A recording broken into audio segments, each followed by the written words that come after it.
Good morning. It is Thursday, July 23rd. With it being Thursday, Friday, and Saturday, look ahead to the upcoming Sunday.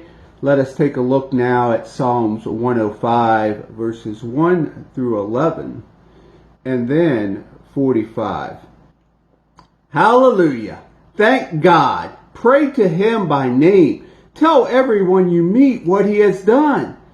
Sing Him songs, belt out hymns, translate His wonders into music. Honor His holy name with hallelujahs. You who seek God, live a happy life. Keep your eyes open for God. Watch for His works. Be alert for the signs of His presence. Remember the world of wonders He has made, His miracles and His verdicts He's rendered. O seed of Abraham, His servant. O child of Jacob, His chosen.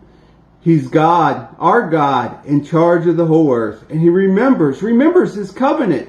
For 1,000 generations He's been as good as His word. It's the covenant that He made with Abraham, the same oath that He swore to Isaac, the very statute He established with Jacob, the eternal covenant with Israel. Namely, I give you the land. Canaan is your hill country, inheritance, when they don't count for much, a merciful handful and strangers at that. Wandering from country to country, drifting away from pillar to post. He permitted no one to abuse them. He told kings to keep their hands off. Don't you dare lay a hand on my appointed. Don't hurt a hair on the heads of my prophet. Now remember this. He led the people out of singing for joy. His chosen people marched, singing their hearts out. He made them a gift of the country that they entered, helping them seize the wealth of the nations so they could do everything He told them, could follow their instructions to the letter. Hallelujah. Our Old Testament reading today comes from Genesis 29, verses 1 through 8. Jacob set out again on his way to the people of the east. He noticed a well out in the open field with 3 flocks of sheep bedded down around it. This was the common well from which the flocks were watered. The stone over the mouth of the well was huge. When all the flocks were gathered, the shepherds would roll the stone from the well and water the sheep, then they would return the stone, covering the well. Jacob said, "Hello, friends. Where are you from?" They said, "We're from Haran." Jacob said, "Do you know Laban, the son of Nahor?" "We do." "Are things well with him?" Jacob continued. "Very well," they said. "And here is his daughter Rachel coming from the flock." Jacob said, "There's a lot of daylight still left. It isn't time to round up the sheep yet, is it? So why not water the flocks and go back to grazing?" "We can't," they said, "not until all the shepherds get here. It takes all of us to roll the stone from the well. Not until then can we gather the waters for the flock."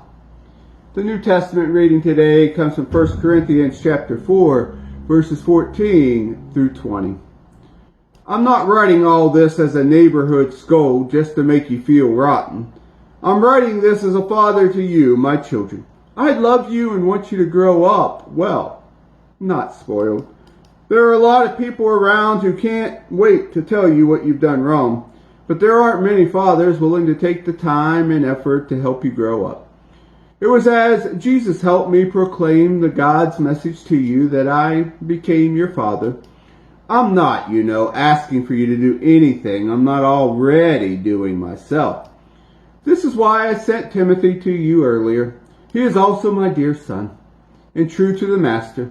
He will refresh your memory on the instructions I regularly give all the churches on the way of Christ. I know there are some among you who are so full of themselves that they've never listened to anyone, let alone me. They don't ever think I'll ever show up in person. But I'll be there sooner than you think, God willing. And then we'll see if they're full of anything but hot air. God's way is not a matter of mere talk. It's an empowered life. And there ends our readings for the day.